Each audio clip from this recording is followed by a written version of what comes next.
चलिए, एक बहुत बड़ा पैनल मेरे साथ है। मेरे साथ संबित पात्रा बीजेपी के राष्ट्रीय प्रवक्ता हैं, मेरे साथ वीएचपी से विनोद कुमार बंसल आपको नजर आ रहे हैं, मार्तंडपुरी महामंडलेश्वर स्वामी मार्तंडपुरी जी, बहुत बहुत शुक्रिया समय निकालने के लिए। शिवसेना से कमलेश आए हैं। लेकिन इस पर सबसे पहले असद ओवैसी क्या सोच रहे हैं, जो उनका बयान है। असद ओवैसी साहब, प्रधानमंत्री का भूमि पूजन में शामिल होना उनके संवैधानिक पद की शपथ का उल्लंघन होगा, कैसे, ये बता दीजिए कैसे? प्रधानमंत्री का और उनकी सरकार का कोई मजहब नहीं होता। क्या प्रधानमंत्री की सरकार का, नरेंद्र मोदी गवर्नमेंट का कोई मजहब है? नहीं हो सकता। इसलिए नहीं हो सकता क्योंकि संविधान में यह कहा गया कि भारत का कोई मजहब नहीं होगा, भारत तमाम मजाहिब को मानेगा, उनको भी भारत मानेगा जो खुदा को, अल्लाह को नहीं मानते। तो प्रधानमंत्री ने संविधान पर ओथ लिया है और संविधान में लिखा गया है कि सेकुलरिज्म इस मुल्क के बेसिक स्ट्रक्चर का हिस्सा है। और ये कोई इकोनॉमिक पॉलिसी नहीं है कि मैं 500 के 1000 की नोट बंद कर दिया तो सेकुलरिज्म को भी बंद कर दूंगा। नहीं, जब तक अंबेडकर का बनाया हुआ संविधान रहेगा, सेकुलरिज्म इस देश का बेसिक स्ट्रक्चर का हिस्सा रहेगा। अगर प्रधानमंत्री जाना चाहते हैं तो वो ये कह दें देश को कि मैं अपनी इंडिविजुअल कैपेसिटी में जा रहा हूं, इससे कोई उनको रोक नहीं सकता क्योंकि फ्रीडम ऑफ रिलीजन है उनके कैबिनेट के मंत्रियों को है। और वो कह दें कि मैं इंडिविजुअल कैपेसिटी में जा रहा हूं और इसका कोई लाइव टेलीकास्ट टीवी पर ना हो, किसी को आपत्ति नहीं होगी। नहीं, लेकिन आप तो प्रभु राम को, मुसलमान भाई तो इमाम हिंद कहते हैं, राम तो सबके हैं, हिंदू के भी मुसलमान के भी। या तो आप प्रभु राम को इमाम हिंद नहीं मानते, अगर वो इमाम हिंद हैं तो फिर वहां जाने से सेकुलरिज्म कैसे खतरे में आ जाएगा? वैसे साहब, राम तो इमाम हिंद है ना। इसलिए है क्योंकि ये देश सिर्फ राम का नहीं है, ये देश राम का भी है, ये देश अल्लाह के मानने वालों का भी है, ये देश गुरु नानक के मानने वालों का भी है, ये देश ईसा मसीह को मानने वालों का मुल्क है, ये देश गौतम बुद्ध को मानने वालों का मुल्क है, ये देश हजारों खुदाओं को लोग मानने वालों का मुल्क है, ये देश उनको भी मानने वालों का मुल्क है जो खुदा अल्लाह को नहीं मानते। क्या ये देश एक ही मजहब का, एक ही खुदा का, एक अल्लाह का है, एक भगवान का है? नहीं है ना। ये देश सबको मानता है। ये देश की ताकत और खूबसूरती तो यही है। अब इस ताकत और खूबसूरती को बचाए रखना सबसे पहले जिम्मेदारी प्रधानमंत्री पर आयद होती है। इसीलिए प्रधानमंत्री की जिम्मेदारी है कि जब उन्होंने बाबा साहब अंबेडकर के संविधान पर ओथ लिया है और सेकुलरिज्म इस मुल्क का बेसिक स्ट्रक्चर का हिस्सा है, वो किसी एक बिलीफ को प्रमोट ना करें, ना किसी को सुपर इम्पोज करें। नहीं, ओवैसी साहब, मुझे तो कह रहे हैं कि आपकी आपत्ति क्या है? ओवैसी साहब, आपकी आपत्ति क्या है? प्रधानमंत्री नरेंद्र मोदी के जाने पर आपकी आपत्ति है। शिलान्यास से तो आप खुश है ना?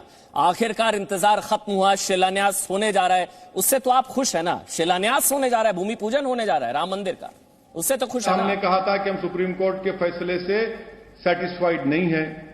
यकीनन ये हमारे मुल्क के कॉन्स्टिट्यूशन में हमारे आखिरी कोर्ट ऑफ अपील है, इसके बाद तो कोई अपील नहीं है, सुप्रीम कोर्ट का जजमेंट है।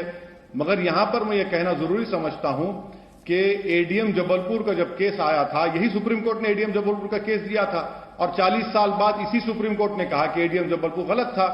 इसी सुप्रीम कोर्ट के एक मायनाज बड़े काबिल जस्टिस जेएस वर्मा ने कहा था कि supreme court is supreme but not infallible.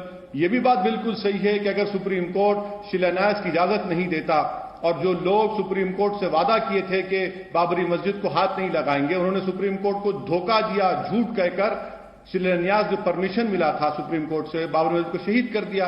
अगर वहां पर 6 दिसंबर को मस्जिद शहीद नहीं होती तो क्या आज वहां पर फंक्शन होता?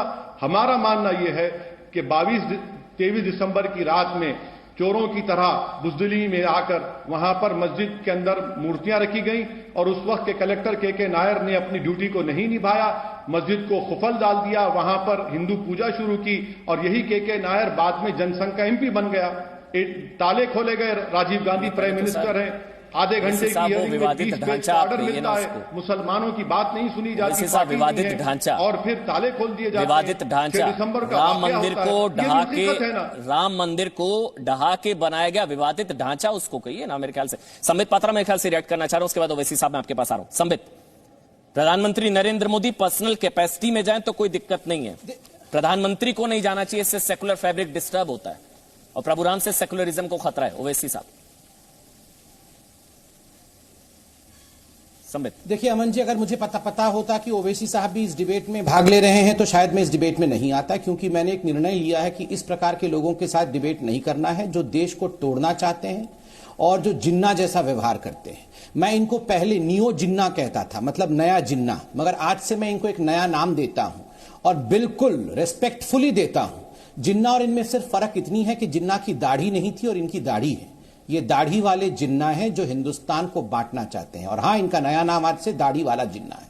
अब मैं उनसे कोई सवाल नहीं पूछूंगा और मैं डायरेक्टली उनसे कोई गुफ्तगू नहीं चाहता हूं, बिकॉज ये लोग हिंदुइज्म को गाली देते हैं और उनके साथ मैं बिल्कुल भी कोई डिबेट नहीं चाहता हूं। मगर सवाल देश के लिए मैं पूछ रहा हूं, उनके सवालों का जवाब हमें सिखाएंगे सेक्युलरिज्म कि पर्सनल कैपेसिटी में नहीं जाना चाहिए। मैं मेरा डायरेक्टली उनसे कोई सवाल जवाब मत करवाइए। देखिए, मैंने उनसे सवाल जवाब नहीं करा रहा हूं, उनके सवाल में आपसे ले लेता हूं। सवाल जवाब नहीं करूंगा, वो आप नहीं, उन्होंने जो सवाल पूछा कि इंडिविजुअल कैपेसिटी में जा रहे हैं तो कि टीवी पर प्रसारण ना हो, मोदी बनकर जाए, प्रधानमंत्री बनकर ना जाए, ये तो आप जवाब दे सकते हैं ना उनकी आपत्तियों का। बोलिए आप संबित। मतलब ये नहीं, प्रधानमंत्री इंडिविजुअल कैपेसिटी कैसे हो जाएगा? प्रधानमंत्री तो अपने घर के अंदर भी प्रधानमंत्री रहेगा, मंदिर के प्रांगण के अंदर भी प्रधानमंत्री रहेगा। मंदिर के प्रांगण के अंदर वो कोई प्रधानमंत्री होना बंद तो नहीं हो जाएंगे, वो वहां भी प्रधानमंत्री रहेंगे। देखिए, बड़ा आश्चर्य का विषय है, इनके लिए जो सेक्युलरिज्म का डेफिनेशन है वो क्या है? इनके लिए राम मंदिर का शिलान्यास अगर कर दिया जाए, प्रधानमंत्री कर दे, तो सेक्युलरिज्म खतरे में आ जाता है। अगर भारत माता की जय, ये ओवैसी साहब है ना, भारत माता की क्या कहा था, अगर खंजर भी लगा दोगे तो भी मैं भारत माता की जय नहीं कहूंगा। भारत माता की जय कह देंगे तो सेक्युलरिज्म खतरे में आ जाएगा। वंदे मातरम गलती से गा देंगे ये माननीय सांसद हैं, ये दाढ़ी वाले जिन्ना, तो सेक्युलरिज्म खतरे में आ जाएगा। जनगण मन गाने में, अभी सीएए में पहली बार इन्होंने जनगण मन गाया, वरना जनगण मन गाने में भी सेक्युलरिज्म खतरे में आता है, क्योंकि उसमें भारत भाग्य विधाता है, इसलिए इस्लाम खतरे में आ जाता है। और तो और अजान में अगर लाउडस्पीकर तेज बजता है और कोई लड़की जाके कहती है कि प्लीज साउंड कम कर दीजिए, घर में कोई बीमार है, तो सेक्युलरिज्म खतरे में आ जाता है। रफाल के ऊपर आप अगर टीका लगा के नारियल फोड़ देते हैं तो इनका सेक्युलरिज्म खतरे में आ जाता है। मगर इनका सेक्युलरिज्म तब खतरे में नहीं आता है जब बाकायदा प्रधानमंत्री टोपी पहनकर इफ्तार पार्टी मनाता है। नेहरू से लेकर सोनिया गांधी, राहुल गांधी तक आप देखिए कितने लोगों ने इफ्तार पार्टी मनाई है, उस समय सेक्युलरिज्म का कुछ नहीं होता है। इनका सेक्युलरिज्म तब खतरे में नहीं आता है जब प्रधानमंत्री बाकायदा अजमेर शरीफ पर चादर बिछाता है और वो लाइव टेलीकास्ट किया जाता है, उस समय सेक्युलरिज्म खतरे में नहीं आता है। उनका सेक्युलरिज्म तब खतरे में नहीं आता है जब सीता राम मंदिर जो अयोध्या में मौजूद है, वो अपने मंदिर के प्रांगण के अंदर इफ्तार पार्टी मनाती है और ये लोग वहां इफ्तार करने जाते हैं, उस समय सेक्युलरिज्म खतरे में नहीं आ जाता है। इनका सेक्युलरिज्म तब खतरे में नहीं आता है जब यही ओवैसी साहब की पार्टी के लोग कहते हैं, और ये कहते हैं 15 करोड़ वर्सेस 100 करोड़। इनका सेक्युलरिज्म तब खतरे में नहीं आता है जब ये कहते हैं 15 मिनट के लिए पुलिस हटा दो, फिर देखो हिंदुओं का हम क्या हश्र करते हैं। इनका सेक्युलरिज्म तब खतरे में नहीं आता है जब ये कहते हैं तस्लीमा नसरीन का गर्दन काट देंगे, 2007 में कहा था गर्दन काट देंगे, तब इनकी सेक्युलरिज्म कहां जाती है? देखिए, ये दाढ़ी वाले जिन्ना साहब जो बैठे हैं ना, ये हिंदुस्तान को हिंदू मुस्लिम की लाइन पे बांटना चाहते हैं। और मैं कह रहा हूं, कल से कह रहा हूं, यहां पूजन हो रहा है और वहां दिलो दिमाग में सूजन है। होने दीजिए इनके दिलो दिमाग में सूजन, शुरू से ही सूजन था इनका। हम शिलान्यास करेंगे और पूरे हिंदुस्तान में अच्छा, ये जो तस्वीरें हैं, दिवाली भी मनाएंगे, कोरोना की असद ओवैसी दिया भी जलाएंगे। असद ओवैसी साहब, प्रधानमंत्री नरेंद्र मोदी भूमि पूजन में जा रहे हैं तो उनकी संवैधानिक शपथ का उल्लंघन है। प्रधानमंत्री करतारपुर भी गए थे, करतारपुर कॉरिडोर के लिए भी प्रधानमंत्री नरेंद्र मोदी गए थे। जब मत्था टेका था उन्होंने बेर साहिब गुरुद्वारा में, तब संविधान खतरे में नहीं आया। अबू धाबी की शेख जायद मस्जिद गए थे 16 अगस्त 2015, तब संविधान खतरे में नहीं आया था। इंदौर की सैफी मस्जिद गए थे प्रधानमंत्री नरेंद्र मोदी, मस्जिद जाते हैं तब नहीं खतरे में आता। कोलंबो की चर्च गए थे, शाम को तिरुपति मंदिर भी गए थे, सिंगापुर की चिलिया मस्जिद गए थे, इंडोनेशिया की मस्जिद गए थे, करतारपुर गए थे, तब संविधान खतरे में नहीं आता। सर, प्रधानमंत्री तो हर जगह जाते हैं, मस्जिद भी जाते हैं, मंदिर भी जाते हैं, खतरा मंदिर से ही। करतारपुर भी तो गए थे ना ओवैसी साहब।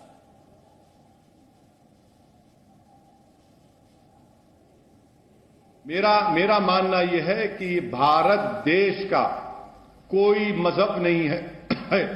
भारत के देश में किसी की भी सरकार होगी, वो सरकार का कोई मजहब नहीं हो सकता।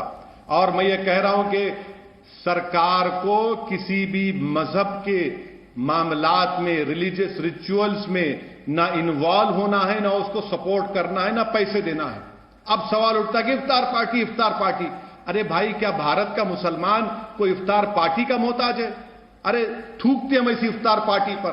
अगर मैं 17-18 घंटे रोजा रहता हूं तो क्या मैं आपकी इफ्तार पार्टी का मोहताज हूं? नहीं, मैं अल्लाह का मोहताज था और रहूंगा। मैं इसलिए रोजा रखता हूं क्योंकि अल्लाह ने कहा कि शुक्र अदा करो और उन लोगों का ख्याल करो भूखे प्यासे रहकर जो भूख से तड़पते हैं। तो इफ्तार पार्टी बंद करिए ना। हर रिलीजियस फंक्शन में गवर्नमेंट ऑफ इंडिया और स्टेट गवर्नमेंट उसका कोई रोल नहीं होना चाहिए। नहीं सर, मैंने सवाल आपसे करतारपुर को लेकर पूछा था। प्रधानमंत्री नरेंद्र मोदी करतारपुर कॉरिडोर के उद्घाटन के समय भी बेर साहिब गुरुद्वारा गए थे, अबू धाबी की शेख जायद मस्जिद भी गए थे, तब संविधान खतरे में नहीं आया था। सवाल मेरा ये है, सवाल टालिए मत ना ओवैसी साहब। मोदी जी जब करतारपुर गए थे तो कहां गए थे? पाकिस्तान के करतारपुर में, वहां पर गुरु नानक की जो बर्थ प्लेस है उसको खोल दिया गया। क्या असदुद्दीन ओवैसी ने उस पर ऑब्जेक्शन किया? मोदी जी जब फॉरेन टूर पर जाते हैं तो वो देश के प्रधानमंत्री बनकर जाते हैं। मोदी जी बुद्धिस्ट टेम्पल में भी गए, मोदी जी वहां पर नेपाल की मशहूर मंदिर में गए, मोदी जी यूएई के मंदिर के इनॉग्रेशन में गए, मोदी जी यूएई की मशहूर मस्जिद में भी गए। तो प्रधानमंत्री हैं वो। ये बाबरी मस्जिद का ये जो मसला है, ये पिछले कई सालों से इस मसले की वजह से भारत में मासूम लोगों की जानें गई। क्या मोदी जी इनकार कर सकते हैं कि बीजेपी और आरएसएस ने ही इस राम जन्मस्थान के मसले को उठाया? 1966 में विश्व हिंदू परिषद बनी गई। क्या उससे पहले यह मसला था? नहीं था। क्या पालमपुर के रेजोल्यूशन से पहले राम जन्मभूमि का मसला था? नहीं था। इसीलिए तो हम कह रहे हैं कि आज जिन लोगों पर बाबरी मस्जिद की शहादत का, डेमोलिशन का क्रिमिनल केस चल रहा है, आप उनको दावत दे रहे हैं। सर, मेरे को आप ये नहीं समझ आ रहा। जख्मों पर मरहम नहीं ओवैसी बल्कि साहब, और जख्म ओवैसी को साहब, गहरा कर रहे हैं आप। प्रधानमंत्री नरेंद्र मोदी राम मंदिर भूमि पूजन में जा रहे हैं तो सेकुलरिज्म खतरे में। यही प्रधानमंत्री नरेंद्र मोदी मस्जिद में भी जाते हैं। जब अबू धाबी की मस्जिद का मैंने जिक्र किया, संबित आप ये करना चाह रहे हैं? संबित जल्दी से, संबित।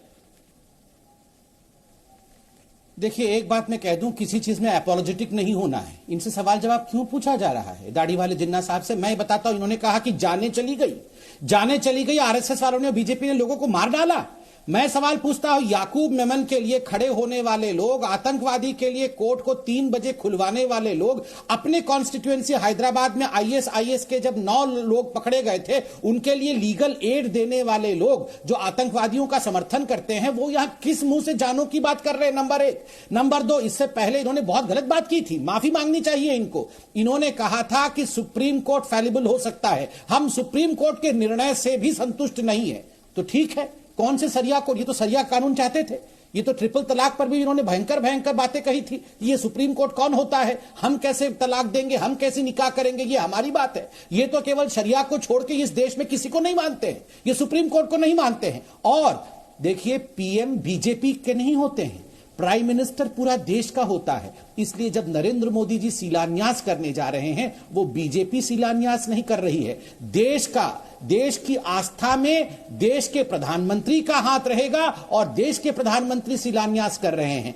देखिए, ओवैसी साहब यहां बैठे हैं, मैं डायरेक्टली उनसे बात नहीं करूंगा, मगर अमन जी, मैं आपसे 10 सेकंड लेकर उनका ही एक भाषण 2012 का सुनाता हूं। ये कितना घृणा करते हैं राम से। सुनिए उन्होंने क्या कहा था। अयोध्या के 3 मुखायात ऐसे हैं जहां के पंडित पुजारी कहते हैं राम यहां पैदा हुए हो। तो चलो, इनकी आस्था सही है तो राम का बाप दशरथ और राम की मां कहां पैदा हुई थी? कहां की रहने वाली है उसकी मां?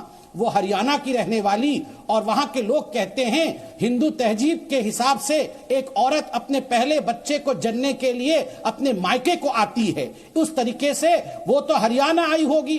कहां पे आई हरियाणा में? दशरथ की बीवी राम की मां का नाम कौशल्या था। हरियाणा में आज भी कौशल्यापुरम नामक जगह है जहां के लोग कहते हैं कि कौशल्या ने राम को वहां जना। अब मेरा सवाल है कि आखिर में राम की मां कहां कहां गई थी? कहां जनी राम को? यहां जना, वहां जना, किधर हुए? अरे बाबा, हम भी जानना चाहते हैं। अगर आपको लगता है मुसलमानों में जुबान नहीं है तो मेरे पास जुबान है। इनके भाई अकबरुद्दीन ओवैसी का यह भाषण है। आपको क्या लगता है? ये हमसे प्यार करते हैं, ये गंगा जमुनी तहजीब चाहते अगर हैं। प्रधानमंत्री नरेंद्र मोदी की सोच से वाकिफ नहीं रखते देश को बांटना तो नहीं, तो वैसे साहब फिर मेरे जहन में सवाल आता है, मतलब फिर या तो आप नेहरू की सोच के साथ है जिन्होंने सोमनाथ मंदिर का ना सिर्फ विरोध किया बल्कि वो सोमनाथ मंदिर नहीं गए जो नेहरू की तरफ से किया, तो आप नेहरू वाली सोच के साथ है जिन्होंने सोमनाथ मंदिर के जीर्णोद्धार का ना सिर्फ विरोध किया बल्कि वो नहीं गए, तो वो सेकुलर है, या तो आप नेहरू वाली सोच के साथ हैं ओवैसी साहब। आप सोमनाथ मंदिर की बात कर रहे, आप क्यों नहीं जी टीवी उस बात को चलाता कि महात्मा गांधी ने के एम मुंशी को क्या कहा था, चलाइए ना। महात्मा गांधी ने के एम मुंशी को क्या था, चलाइए। मैं किसी सोच के साथ नहीं हूं, मैं संविधान के साथ था और संविधान के साथ रहूंगा। और जो संविधान की बात करते हैं उसका बेसिक तकाजा यह है कि इस देश का कोई मजहब नहीं है, इस देश का कोई मजहब नहीं रहेगा, यह देश सब मजहब को मानता है। और जो भी इस देश का प्रधानमंत्री होगा, जो भी इस देश का चीफ मिनिस्टर होगा, वो किसी एक मजहब का जरूर हो सकता है, मगर वो अपने मजहब को, अपने रिलीजियस बिलीफ को पूरे देश पर इंपोज नहीं कर सकता, क्योंकि संविधान इसकी इजाजत नहीं देता।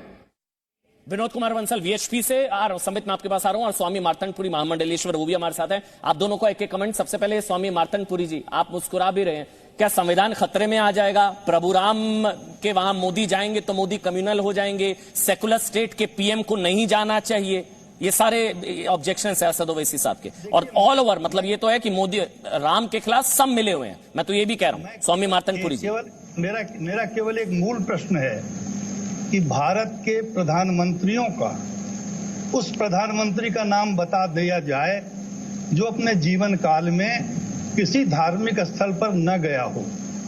दूसरा मेरा यह भी कहना है कि क्या संविधान ये कहता है कि तथाकथित धर्मनिरपेक्षता के नाम पर हम जब पद पर हों तो अपने धर्म का हम अवलंबन नहीं कर सकते? कतई नहीं करता। मैं तो बल्कि बड़ी बात कह रहा हूं कि अब समय आ गया है। 1976 में जो धर्मनिरपेक्षता जोड़ी गई 46वें संशोधन के रूप में, उस पर पूर्णतया विचार कर, और मैं कतई मानने को नहीं तैयार हूं कि भारत का कोई धर्म नहीं है, राष्ट्र धर्म है, और यह उनका है जो इस धरती से जुड़ते हैं। जो इस धरती से नहीं जुड़े हैं उनका कोई धर्म नहीं हो सकता। और रही नरेंद्र मोदी जी के जाने के, प्रधानमंत्री के रूप में जा रहे हैं, उनका पूरा देश स्वागत करेगा। विनोद कुमार बंसल जी, परेशानी किस चीज की है? राम ने क्या बिगाड़ा है? प्रभु राम ने इन लोगों का क्या बिगाड़ा है? दिक्कत क्या है इनको राम से? क्यों पीछे पड़ गए हैं सारे? प्रभु राम के सारे पीछे पड़े हुए हैं। देखिए आपको याद होगा अमन जी, जब के मोहम्मद खुदाई जो कर रहे थे, एक्सकेवेशन जो राम जन्मभूमि का हो रहा था, उस एक मूर्धन्य व्यक्ति ने, जो आर्कियोलॉजिकल सर्वे ऑफ इंडिया के एक महत्वपूर्ण बताओ, उन्होंने क्या कहा था कि अगर ये सेकुलर लॉबी कांग्रेसी और कौमी ना होते तो राम मंदिर कभी का बन गया होता। इनके कारण ही जो है राम मंदिर बनने में इतना विलंब हुआ, इतनी सारी समस्याएं झेलनी पड़ी। और आज जो इन्होंने, जो सुप्रीम कोर्ट में इनकी नहीं चली, जब धरती पर नहीं चली, जिहादियों ने सारे प्रपंच रच लिए, वो नहीं, उनके सारे फेल हो गए। तब उसके बाद में अब सिर्फ और सिर्फ एक बची है कि पूजन पर किस तरह से विराम लगाने की चेष्टा की जाए। ये वो लोग हैं जिस थाली में खाते हैं उसी में छेद करते हैं। बार बार जो है ना, ये संविधान की दुहाई देते हैं और लेकिन कानून को नहीं मानते। ये बार बार न्याय व्यवस्था की दुहाई देते हैं, लेकिन सर्वोच्च न्यायालय के 5 जजों की जो बेंच ने। ठीक सर, मैं आपके पास आ रहा हूं। हालांकि राम मंदिर का मॉडल बार बार हम आपको दिखा रहे हैं, कितना भव्य, कितना विराट, कितना विशाल होगा ये राम मंदिर का मॉडल। बार बार जिसका हमने पहले भी जिक्र किया कि 3 शिखर की जगह 5 शिखर होंगे, चारों दिशाओं में मुख्य द्वार होगा, ये राम मंदिर का मॉडल बार बार हम स्क्रीन पर दिखा रहे हैं। सईद आसिम वकार, ऑल इंडिया एमआईएम से प्रवक्ता, अब हमारे साथ लाइव जुड़ चुके। वकार साहब, प्रभु राम से संविधान को कैसा खतरा? नहीं, प्रभु राम से किसी को खतरा नहीं है। प्रभु राम तो हिंदुस्तान के एक प्रतीक है, और मैं समझता हूं हिंदू धर्म में जो मर्यादा पुरुषोत्तम राम की जगह है वो किसी की नहीं। समझदार आप सब हैं, लेकिन आप समझने की बात नहीं कर रहे हैं। मोदी जी दुनिया भर में सभी धार्मिक स्थल पे जाए, लेकिन बाबरी मस्जिद जहां पर बनी थी वहां पर अभी एक मुकदमा पेंडिंग है, वो है डेमोलेशन ऑफ बाबरी मस्जिद। वो मुकदमा अभी भी चल रहा है बाबरी मस्जिद को गिराए जाने का। जब तक के ये मुकदमा फाइनल नहीं होता है ये विवादित रहेगा। प्रधानमंत्री जी ने संविधान की एक शपथ ली, वो किसी भी ऐसी जगह पर नहीं जा सकते हैं जहां संविधान के हिसाब से विवाद हो। आपने बैठकर अभी इतनी बातें की, वैसी साहब ने कितनी शालीनता से जवाब दिया। बंसल साहब ने भी एक बात ही के मोहम्मद का जिक्र किया। बंसल साहब, आप सुप्रीम कोर्ट को मानते हैं, मैं भी मानता हूं। इसी सुप्रीम कोर्ट में जस्टिस गोगोई साहब ने जो फैसला दिया उसमें साफ साफ ये कहा, इस बात का कहीं कोई प्रमाण नहीं मिला है कि मंदिर को गिराकर मस्जिद का निर्माण किया गया। मान लीजिए इस बात को। इसी सर्वोच्च न्यायालय ने अपने फैसले में ये बात कही, कहा कि ट्रस्ट बनेगा, ट्रस्ट मंदिर बनेगा, उसको क्यों भूल जाते हो? और ये बताइए कि संपूर्ण भारत की भावनाओं का प्रतिनिधित्व करने वाला भारत का प्रधानमंत्री है कि नहीं? आज देश की भावना क्या कहती है? संपूर्ण भारत की भावना ये कहती है कि जन्मभूमि मंदिर, ये बहुत पुरानी डिबेट है मेरे ख्याल से, बहुत पुरानी डिबेट है ये। देखिए, डिबेट पुरानी नहीं है, ये डिबेट बहुत पुरानी है। मस्जिद के नीचे वो तो विवादित ढांचा है, वैसे तो विवादित ढांचा, उसको तो बाबरी मस्जिद कहना ही नहीं चाहिए, वैसे तो विवादित ढांचा है, ये आप भी जानते हैं वकार साहब। और मंदिर कैसे करोगे इसको? सुप्रीम कोर्ट के जस्टिस गोगोई ने तो मामला ही खत्म कर दिया विवादित का। उन्होंने तो साफ साफ कह दिया कि इस बात का कहीं कोई प्रमाण ही नहीं है कि मंदिर को तोड़कर मंदिर को गिराकर मस्जिद बनाई गई। वहां पर मंदिर बनना चाहिए, उसके लिए ट्रस्ट का होना चाहिए और सरकार ट्रस्ट मुझे बोलना चाहिए तो मैं बोलूं। विनोद बंसल एक एक करके बोलते हैं। विनोद बंसल, संबित पात्रा भी वेट करें, एक एक करके बोलेंगे, कमलेश राय भी हैं, एक एक करके। 30 सेकंड वकार साहब। हाँ ठीक है, मैं आ रहा हूं आपके पास, संबित मैं आपके पास आ रहा हूं। 30 सेकंड वकार साहब, 30 सेकंड। सर, ये मामला विवादित जो आप लोग कहते हैं विवादित ढांचा, सुप्रीम कोर्ट में जब फैसला आया जस्टिस गोगोई ने तो मामला ही खत्म कर दिया। उन्होंने तो साफ कर दिया, वो तो आप दैट इज नॉट विवादित। मस्जिद के नीचे अवशेष मिले मंदिर के, वो तो कोर्ट के फैसले में है ना वकार साहब। अब मंदिर तोड़कर बनाया गया ढांचा क्या मस्जिद हो सकती है? ये तो हो ही नहीं सकता। आप जानते हैं इस चीज को, वो बहुत पुरानी डिबेट है, अब उसमें नहीं लौट सकते। अब आ चुका है फैसला, मंदिर बन रहा है, राम जन्मभूमि है, राम, आप जानते हैं वो खत्म हो चुकी है डिबेट। आपके कहने से कुछ फर्क नहीं पड़ेगा, मोदी जी तो वहां जा रहे हैं। बहरहाल आप अपनी खींच जरूर मिटा सकते हैं। आ रहा हूं वकार साहब, संबित पात्रा जवाब देना चाह रहे हैं उसके बाद। संबित उसके बाद कमलेश राय, मैं आपके पास आ रहा हूं। संबित, देखिए, 2-3 बातें हैं। पहले तो यहां जो जिन्ना साहब बैठे हैं उन्होंने बार बार कहा कि मजहब नहीं होता है कोई देश का, और कोई भी ओपनली प्रधानमंत्री हो या कोई भी कॉन्स्टिट्यूशनल पोस्ट में जो व्यक्ति हो वो अपने मजहब को प्रदर्शित नहीं कर सकता है। मैं आज सवाल पूछ रहा हूं सभी जनता से और आपसे पूछ रहा हूं, क्योंकि मैं उनसे डायरेक्टली बात नहीं करता हूं। आप बताइए, ये तो टोपी पहन के जाते हैं, ये तो सांसद हैं, इन्होंने सांसद का ओथ लिया हुआ है। जब आप अचकन पहन के और टोपी पहन के आप पार्लियामेंट में जाते हैं और अपने मजहब को प्रदर्शित करते हैं तो पूरा सेक्युलरिज्म जिंदा रहता है और वो गंगा जमुनी बन जाता है। और हम तिलक लगा लें, हम शिलान्यास कर दे तो हम कितने गंदे लोग बन जाते हैं, है ना। और दूसरी बात है, मैंने व्यक्तिगत रूप से देखा है, कोई लांछन नहीं लगा रहा हूं, जब समय हो, अच्छी बात है, अपनी आस्था को मानना चाहिए। पार्लियामेंट के अंदर हो या जी न्यूज में हो या किसी भी स्थान पर हो, जब नमाज का समय होता है, यही ओवैसी साहब वही नमाज पढ़ना शुरू कर देते हैं। उस समय तो नहीं, कोई नहीं पूछता है, आप तो पार्लियामेंटेरियन हैं, आप पार्लियामेंट के कॉरिडोर में कैसे नमाज पढ़ रहे हैं, उस समय तो व्यक्तिगत हो जाता है। अरे आपका व्यक्तिगत धर्म है, आप अपने घर में मनाते, आप पार्लियामेंट के कॉरिडोर में कैसे नमाज पढ़ने लगते हैं, आप कहीं पर भी नमाज पढ़ने लगते हैं, उस समय सब ठीक हो जाता है। मगर अगर हमने पूजा कर दिया, ओहो, पूरा हिंदुस्तान में प्रलय आ जाएगा, सेक्युलरिज्म खत्म हो जाएगा, इस्लाम खतरे में आ जाएगा। यूं ही मैं इनको दाढ़ी वाला जिन्ना नहीं बोलता हूं, ये पूरा जिन्ना के अवतार हैं। इनका एकमात्र लक्ष्य है अपने राजनीति। और देखिए, मुस्लिम भाई भी आज खुश हैं, पूरे हिंदुस्तान में मंदिर बन रहा है, ये मुट्ठी भर जो टीवी पे आ रहे हैं इनको छोड़कर बाकी सारे मुसलमान भाई खुश हैं। मगर ये दाढ़ी वाले जिन्ना अपने राजनीति के कारण यहां प्रलय चाहते हैं। नहीं तो फिर ऐसे तो फिर ओवैसी साहब, राजीव गांधी भी फिर कम्युनल थे क्या? उन्होंने ही ताला खुलवाया, उन्होंने शिलान्यास कराया, तो राजीव गांधी को भी आप कम्युनल मानते हैं क्या, या उस श्रेणी में रखते हैं राजीव गांधी को? उन्होंने ताला खुलवाया, शिलान्यास की इजाजत दी थी राजीव गांधी।